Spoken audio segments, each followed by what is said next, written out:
Missouri's energy use has tripled since the 1950s, but the state is still using the same energy technologies as back then. Our Missouri Capitol reporter, Hannah Falcon, hears from a U.S. Department of Energy leader about what needs to improve so the Show Me State can meet demands.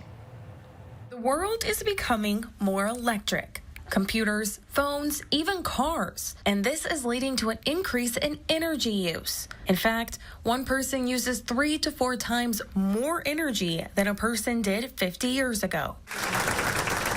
Dr. Harriet Hung, a deputy director in the U.S. Department of Energy, spoke on this issue at the University of Missouri. This nation is still heavily relying on fossil fuels. Hung points to renewable energy sources, such as wind, solar, nuclear, and hydrogen, but worries these still won't be enough to keep up with increasing demands. A lot of these renewable energies are not constant sources.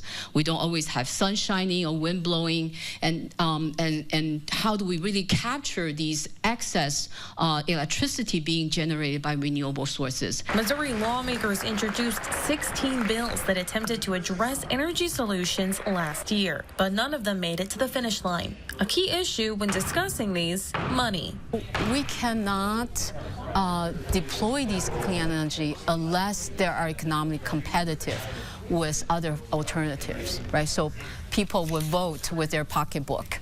It's too expensive to run renewable energy sources at the rate we demand energy. But Kung thinks researchers, like the ones at Mizzou, can come up with solutions. We're doing our best to really lower the barriers for these technologies to be more mature, more affordable, more reliable.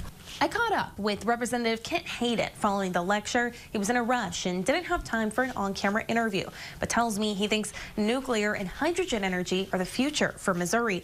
He worries that other types of renewable energy are too expensive.